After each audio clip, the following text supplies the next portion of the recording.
بینەران و بیسەرانی خۆشەویستی تۆڕی میدیایی ڕوودا و سڵاوتان لێبێت. من مەجید نیزامەدین گلیم لە بارگای سەرەکی نەتەوە یەکگرتوەکان لە شاری نیویۆرکی وڵاتە یەکگرتوەکانی ئەمریکاوە لەگەڵتانم بۆ دیدارێکی تایبەت لەگەڵ بەڕێز پیتەر سییانۆ، وەزیری دەرەوەی هەنگاریا.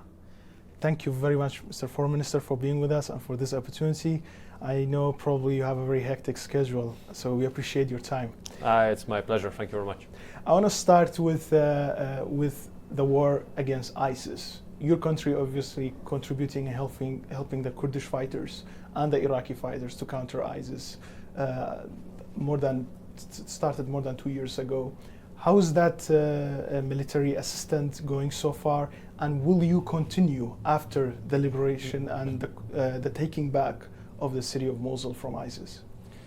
Well, we have been committed members and contributors of the anti-ISIS global coalition almost since the founding of the establishment, and we consider ISIS as the most dangerous threat on the civilized world.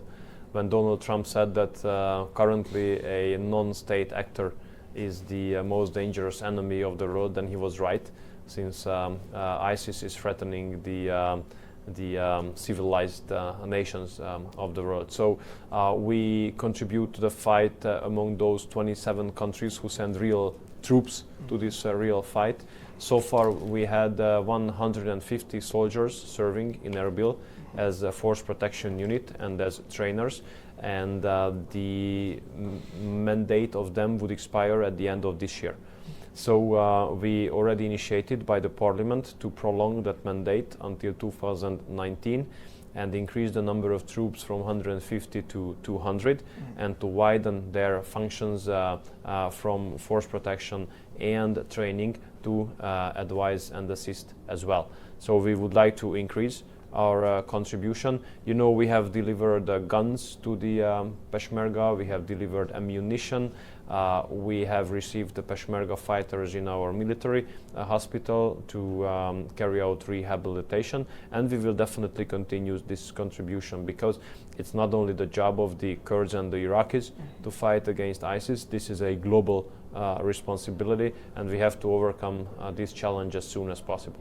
About extending the mandate of your troops till 2019, that's a long commitment. Does that mean Hungary and other European countries perhaps think that the war will be extended as far as 2019, or you think you need to have those troops just in case? Well, hopefully it's gonna be concluded much earlier than that, but we really would like to be long-term predictable partners in this fight. That's why we chose this date. It's an additional 2 years. We're ready to stay after the deliberations, as well as we have stayed in Afghanistan.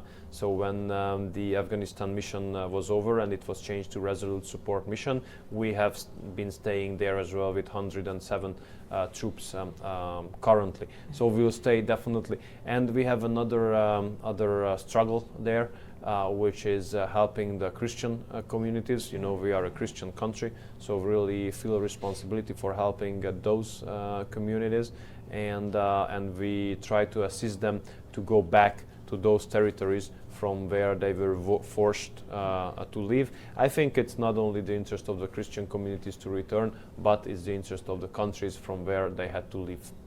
And about this, the weapons that you already sent to Peshmerga, have you done so directly have you sent the weapons directly to Peshmerga or through Baghdad? Of course, in any case, we come to agreement with the Iraqi central government, because we don't want to cause troubles to ourselves, we don't want to cause troubles to you. So we understand that it's a sensitive situation, but we do hope that there will be an agreement about Baghdad and Erbil, how to continue in a peaceful manner based on mutual benefit of both parties. So we really cross fingers for the success of that, let's say, peaceful coexistence. Your Prime Minister famously a couple years ago announced his support for the right of the Kurdish people for independence. As Hungary still has the same position? Well, you know, we always try to avoid to interfere in internal issues of other countries. We try to avoid all kinds of statements which could destabilize the region and cause any kind of difficulties. We leave it for you, for the Kurdish and the Iraqis, to come to an agreement. We don't like anyone else interfering in our domestic issues either, you know. So we respect your rights, we respect your history, we respect your culture a lot, and we really do hope that those issues which are now very pressing and challenging will be overcome. I know it's very hard to predict future, especially in international politics. But if you said you leave it for you, but the Kurds now are making steps. For example, are having a referendum, and they want. Probably they will be announced independence at some point. At that point, what do you think the international community's reaction will be? Well, you know, one thing I learned was that sentences starting with "if" do not make sense neither in politics nor in sports, especially football. So I rather avoid to make, let's say, predictions about such kind of a situation. Let's see where the situation is evolving. What I know from both sides is, and this is encouraging, talking to the foreign minister of Iraq and talking to the foreign minister of yours, whom I'm going to meet next week as well, and we are in a very, very good personal contact, that both of you want peace. And I think that's the most important and stable position from which you can negotiate with each other. And you visited KRG and Erbil. Of course. Can you tell me more about your relationship, other than the military assistance to Kurdistan Regional Government? Well, first of all, we respect your culture very much. And that's why we try to encourage more and more cultural exchange.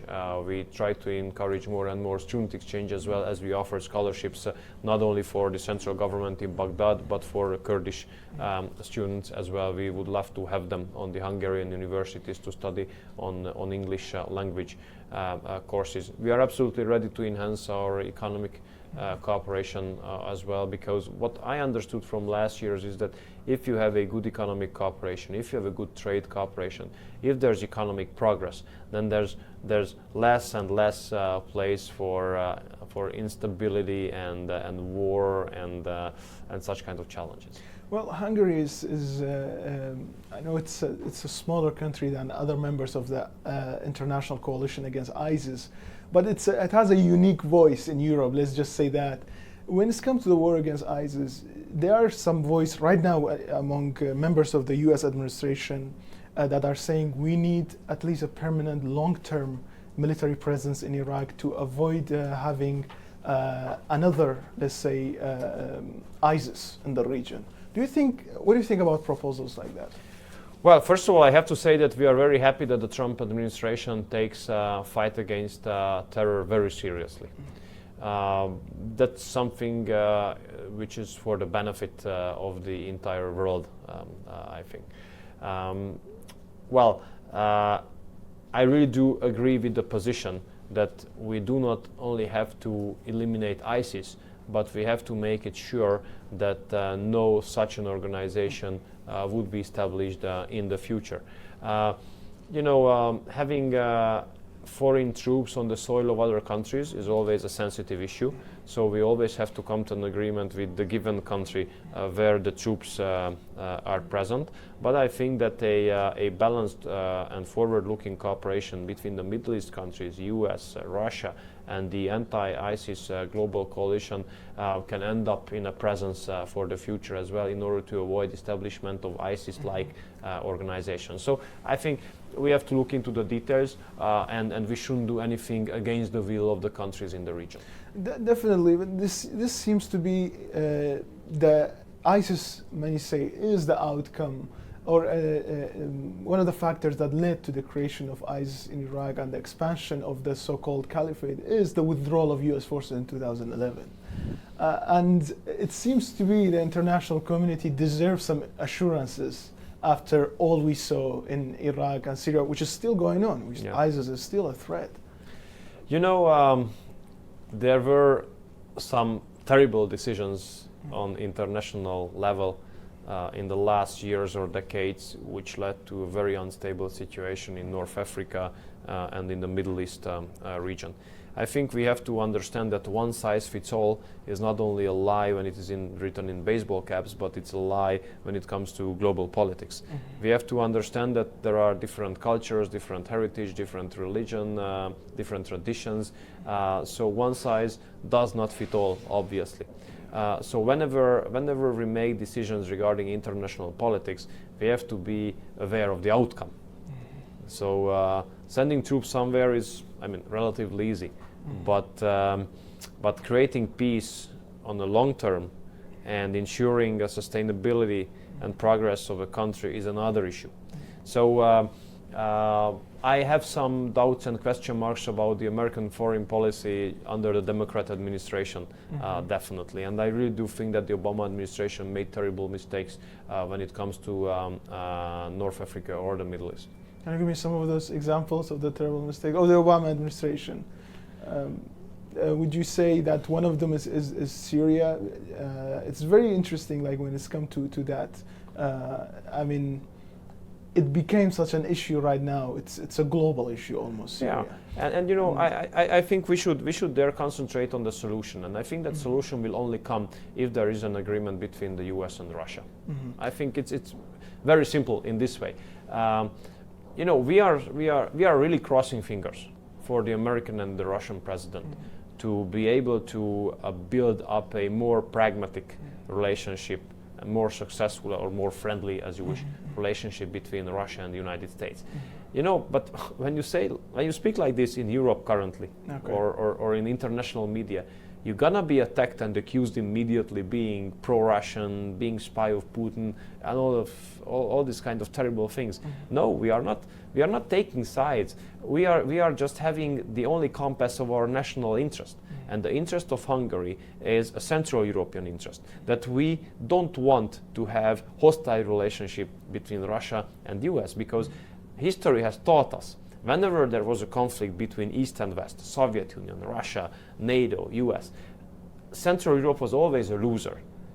And we don't want to be losers anymore. So that's why we are crossing fingers for a much better, much more pragmatic relationship between US and Russia, because without a US-Russia agreement, many of these international conflicts we have touched upon will not be solved for sure. Very interesting point about the Russia-US relationship. We'll go for a short break and come back on the same point. بینەران و بیسەرانی خۆشەویستی ڕووداو دەچینە ناوبڕێکی کورت و پاشان دەگەڕێنە وڵاتان.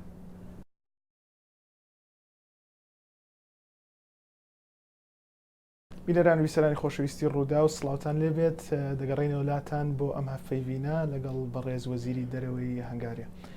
So we ended with your point about the importance of a good relationship between US and Russia. How bad is the relationship right now, and how concerned are you about the outcome? Well, I think everyone sees, whoever watches television or reads newspapers, that currently the relationship is not the best ever, for sure. And we think that if you look back to the recent period of time, then you can see that whenever there were serious international issues, solution was much easier or much more realistic when the Americans and the Russians were able to work together on the solution. Look back to Iran, the nuclear deal. As you have seen the pictures, the Russian and the American foreign minister was sitting the same side of the table. And actually, before negotiations had started, no one really gave a bet on the success of those negotiations. But then those negotiations were successful because US and Russia were able to work together. Or when it comes to anti-terror fight, counter-terror fight, we think that it's vital to have involvement and engagement of both parties. So we hope for the best in this regard, because for Central Europe that would be much more relaxing to have a balanced relationship between the two of them. Well, certainly this view, as you mentioned, is not popular among members of European Union, and just, I believe today they passed a law in the parliament, and they proposed that Hungary changes policy regarding immigration and certain other issues. What did you comment about that position from European Union? You know, we always rejected any attempts to interfere in our domestic issues. There are certain authorities which are the competence of European Union, and there are many authorities which are the competences of the member states. And migration policy is a core competence of the member states. And we made it very clear, regardless of any kind of international pressure, we will not let any single person to enter the territory of ours illegally. There are legal ways how how people can enter the territory of our country. Everyone is welcome who comes legally, who comes to respect our laws and regulations. But we never let anyone violate our border, and we never let anyone enter the territory of ours illegally. This position is pretty much unliked in the European Union, pretty much unliked by the European institutions, because they are pushing for an obligatory relocation system of the migrants. But we will never accept that, because it's against European regulations, it's against the will of the people in Hungary, it's unimplementable, and it's against common sense. But there are threats from some European Union members of taking away your rights, voting rights at the member. Aren't you concerned about that? You know, taking away a voting right of a member state must be based on consensus, unanimity, and that will never happen. I'm pretty sure that there are countries who would never support such kind of a decision. As Poland was frightened by such kind of a decision as well. But then we made it very clear at the first moment that Hungary would never vote in favor of such kind of decision against Poland.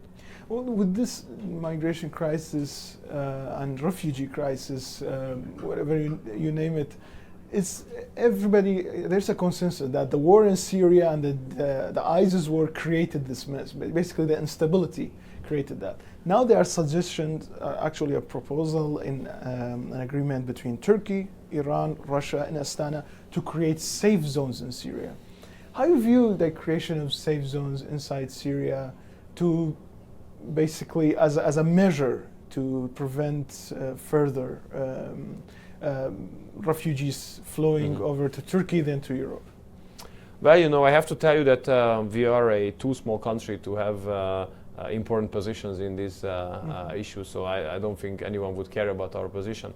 But what I can tell you is that we welcome all kinds of. Well, I care. Yeah, you do. Your foreign policy and it's a very nice exception. That we basically welcome all the initiatives which brings us closer to peace in Syria, which bring us closer to more people living under safe conditions. If it is safe zones, then let's call them safe zones. I think that here. It's a really favorable development that somehow the Americans are putting into consideration the Astana format. We are happy that the Turks and the Russians could manage their issues and challenges on the bilateral stuff. So, creating safety, at least in parts of Syria, is definitely a positive development. Do you think Turkey is doing enough to prevent refugee flows into Europe? Well, currently they do, definitely. We made it very clear at the beginning that we can come to an agreement with Turkey, but this is not let's say, the final solution.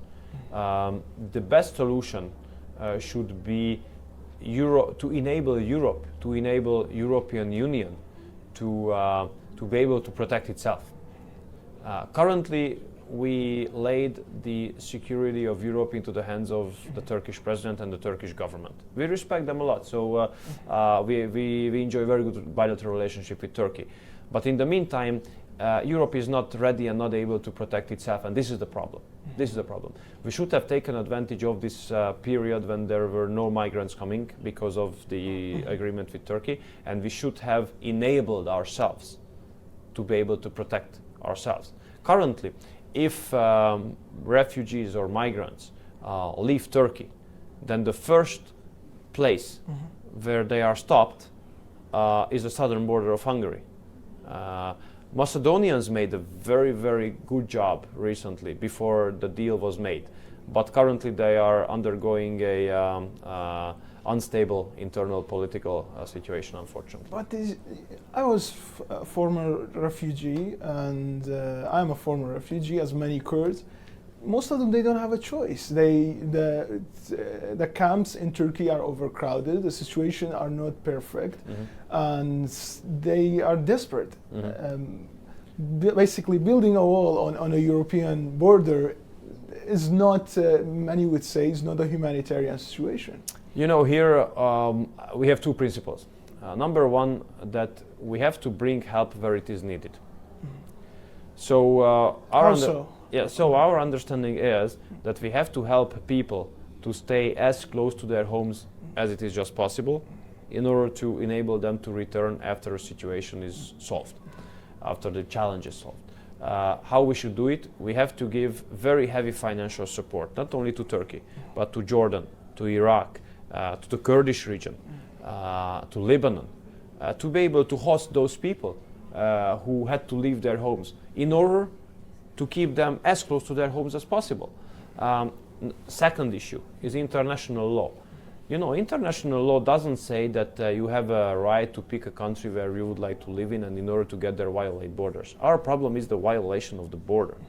I mean, how it comes that hundreds of thousands just violated our border and marched through our country and went to Germany and Austria and Sweden, and then afterwards the Swedish, the Germans and the Austrians would like to send them back to us, saying that we were the first EU member state where they stepped into a territory of an EU member country. So this is a very complex situation. Our position is that we have to bring help to the people where they are. Number two, we have to stick European funding to conditionality, meaning that European Union funds very heavily the third countries.